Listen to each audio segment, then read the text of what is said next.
Rolling. It is Raw. episode 4 of the podcast. Marilyn had an exciting weekend, and you said you're still foggy, I heard. I'm a little foggy from the weekend. I've made a new discovery. It's called bourbon.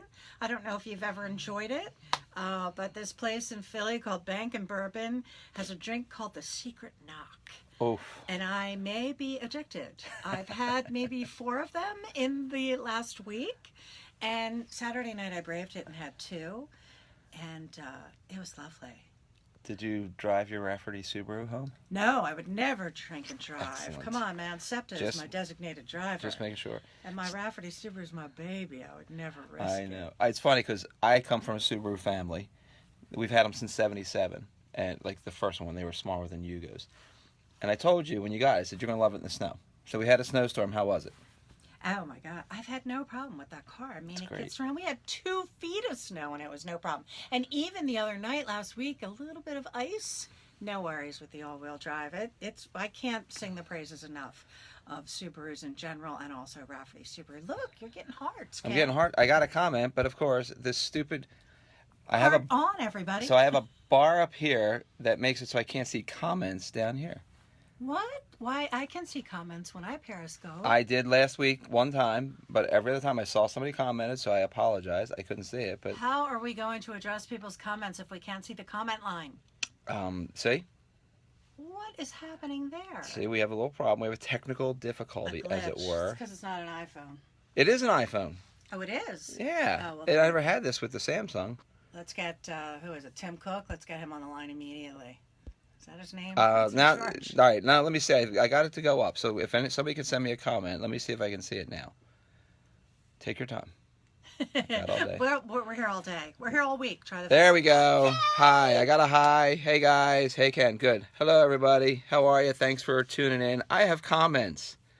Thank you so much. This is awesome. Good morning. I always feel like if you're periscoping and you don't see those comments, it's like, yeah, no one's listening. No one cares. I know, but do you know how bad I feel when I get comments and I can't see them and I don't respond and people are out there like asking good questions. Like, I got nothing. What I really wish Periscope could do is we could flip it and see the people instead of just their comments. Wouldn't it be great? It'd be like FaceTiming. So, yeah, the box in box. I mean, I guess, can you do that on Snapchat, maybe?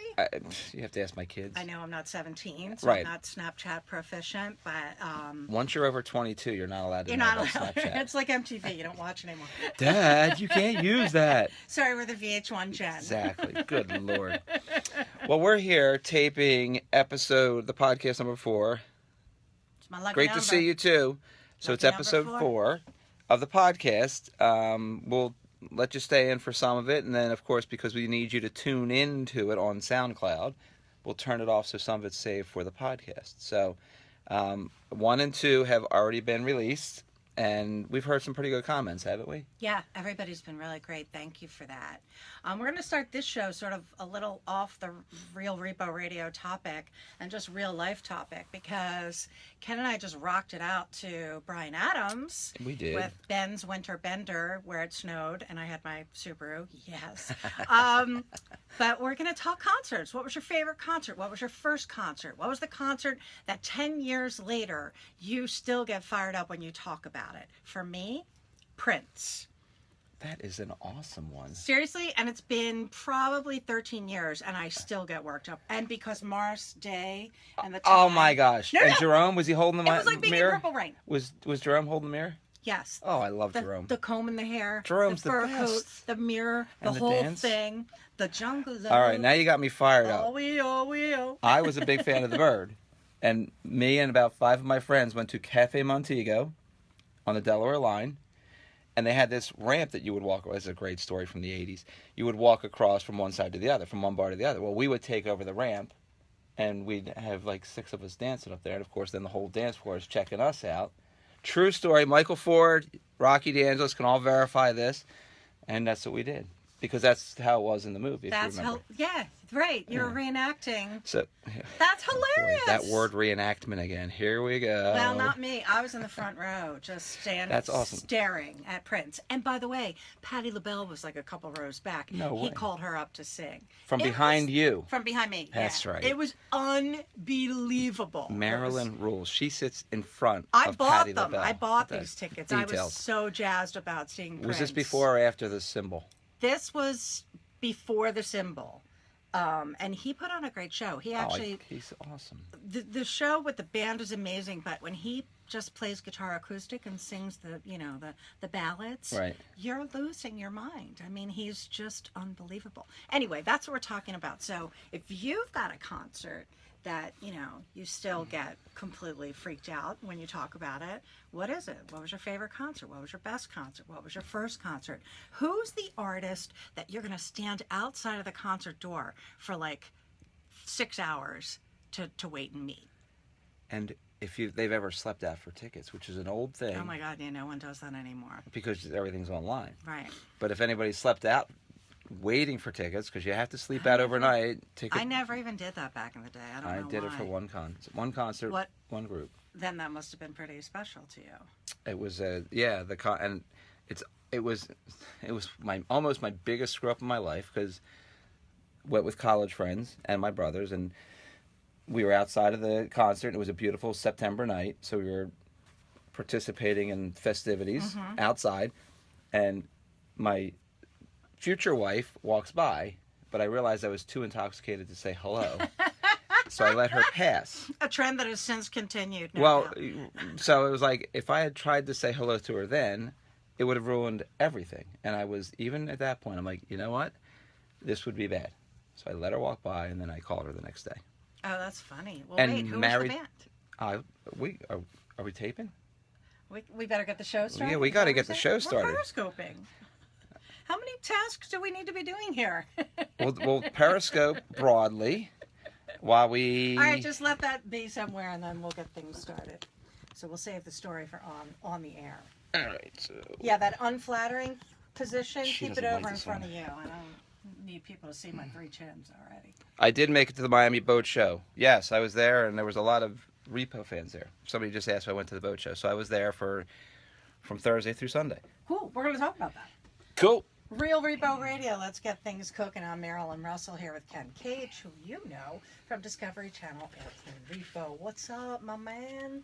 How are you doing? Doing great. You Good. know, I drank and ate my way through the weekend. I'm a little bit hazy, but feeling good nonetheless. What are weekends for if it's not to drink and eat your way through it? I gotta make the most of my weekends. I'm up at the crack of dawn during the week, hosting the Benefit Morning Show. It's funny because people don't realize how true that is, and how now I'm realizing, because we're trying to do this podcast, and you're like, well, I can't do it after 3 o'clock because I have to be up and out of the house by 4:30 or whatever the hour is, some ridiculous hour. I'm like, oh, I guess so. My father was a truck driver, so as soon as you start telling me those hours, I'm like, got it. Whenever you have weird hours that are against the grain of the rest of the world, you're just out of sync with the planet. I mean, do you know how many television shows I miss because I have to go to sleep by night? I know one that you've missed. Airplane Repo? Really? Good. One day I will have a binge-watching weekend of Airplane Repo. But before we get into Airplane Repo, I want to start here because Ken and I just witnessed like an amazing, incredible rock show. And I didn't see it coming. Like, this man blew my socks off with hit after hit after hit from the 80s. It's so funny. So I'll jump in here. I'm trying to get a better angle here on the podcast while we're doing, because we periscope while we podcast. So we went. My wife and I went. You were nice enough to invite us, and we went to the event. At the brand new Fillmore in which Philadelphia. is spectacular. Off the chain, coolest venue in Oh Philly. my gosh. I have a favorite band that's, not on Bryan Adams' scale, but they played at World Cafe Live, and I'm like, this would be awesome And for that's them. who it was. The artist is Bryan Adams. And I was blown away. I'm sorry, I didn't mean to. No, we didn't. I snuck that in too quick. That's okay. I jumped it. But my wife and I are going, we're like, yeah, summer of '69, and she's like, oh, In Heaven was my senior prom song. I'm like, so we're thinking like he has 2 or 3 hits. We forgot About the other 15 hits. I'm gonna run to you. That was the one that got me. That's like my favorite Bryan Adams song. I'm gonna run to you. And then what were the other ones? Like, He just goes the one from Robin Hood. Right. You forget about that right. one. So you're hearing it's like, oh my gosh, what movie was that? Right. So I'm looking up the movie because every song you hear, you're like, oh my gosh, it's huge. He was a monster hit maker in the 80s. People were singing along. Like, he would stop and people would fill in the blanks. At all ages, too, by the way. Like, Yes. the 19-year-olds to the 69-year-olds. Like, well, some are 69.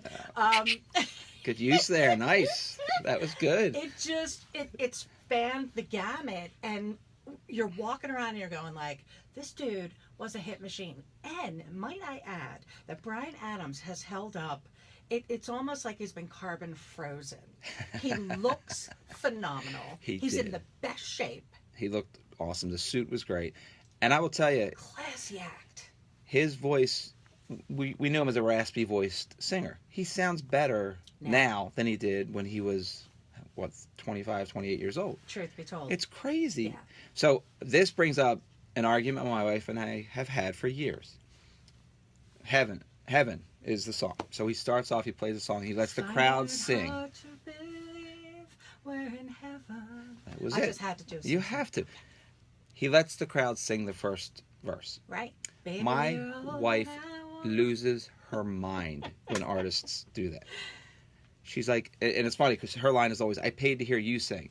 So as I see the smoke coming out of her ears for that. I'm like, you did not pay for this. You didn't pay. You can't complain that you paid to see the artist. You were the Ben FM special guest, yes. So I'm like, you can't even complain about that. She's like, if the crowd's going to sing, he better start over singing himself at the beginning. I'm like, he's not going to do that. He didn't do enough of that. By the way, I'm on the same exact page as your wife. I did not come to hear you sing at this show. I am awesome. I came to hear the art, in spite of the fact that you think you can. Oh, I can't at all. I want to hear the artist, so I agree wholeheartedly. But he did it.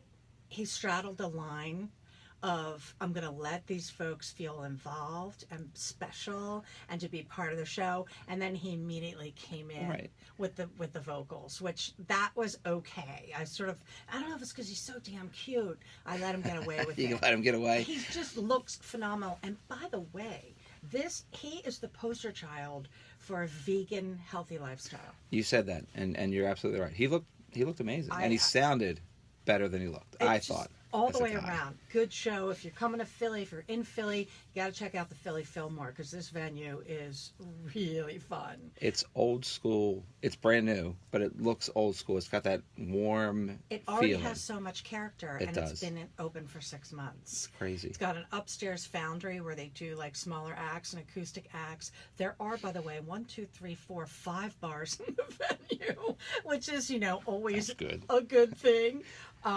It's just, and the acoustics were great, and the sound, everything about it. So I can't say enough good things, but I digress.